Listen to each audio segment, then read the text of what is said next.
మావోయిస్టుల లేఖను ఉపయోగించుకొని కొందరు రాజకీయాలు చేస్తున్నారని మండిపడ్డారు మంత్రి సీతక్క. ప్రతిపక్షంలో ఉన్నప్పుడు పోరాడామని, అధికారంలో ఉన్నప్పుడు పనిచేస్తామన్నారు. ములుగు, భద్రాద్రి, కొత్తగూడెం ఘటనలు తమ దృష్టికి రాగానే అటవీ శాఖ మంత్రి కొండా సురేఖతో మాట్లాడి చర్యలు తీసుకున్నామన్నారు. సొంత నిర్ణయాలతో అధికారులు తప్పు చేస్తే చర్యలు తీసుకుంటామన్నారు. అధికారంలో ఉన్నప్పుడు అధికారులను ఎక్కడైనా మిస్టేకులు జరిగినప్పుడు వాటిని రిపోర్ట్ తెప్పిస్తున్నాం, చర్యలు తీసుకుంటున్నాం, చేస్తున్నాం.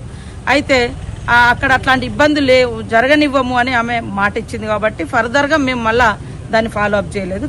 48 జీవో మీద ఆల్ ఎమ్మెల్యేస్, ట్రైబల్ ఎమ్మెల్యేస్ ముఖ్యంగా మన గిరిజన సంక్షేమ భవనంలోనే కూర్చొని తీర్మానం చేసి ఇది మా జీవితాలను గొడ్డలు పెట్టి లాంటిది తీసేయాలని కూడా చెప్పడం జరిగింది. దాని ప్రమాదం పెరిగితే ఖచ్చితంగా మేము ఎవరం కూడా ఊరుకునేది లేదు. సేమ్ టైంలో నేను ప్రతిపక్షంలో ఉన్నప్పుడు కానీ ఇప్పుడు కానీ అధికారంలో ఉన్నప్పుడు అధికారులను ఎక్కడైనా మిస్టేకులు జరిగినప్పుడు వాటిని రిపోర్ట్ తెప్పిస్తున్నాం, చర్యలు తీసుకుంటున్నాం, చేస్తున్నాం. అయితే అక్కడ అట్లాంటి ఇబ్బందులు జరగనివ్వము అని ఆమె మాట ఇచ్చింది కాబట్టి ఫర్దర్గా మేము మళ్ళా దాన్ని ఫాలో అప్ చేయలేదు.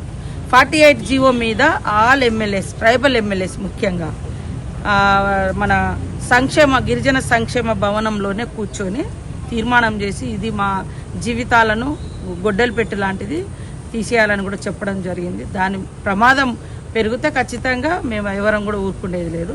సేమ్ టైంలో నేను ప్రతిపక్షంలో ఉన్నప్పుడు కానీ ఇప్పుడు కానీ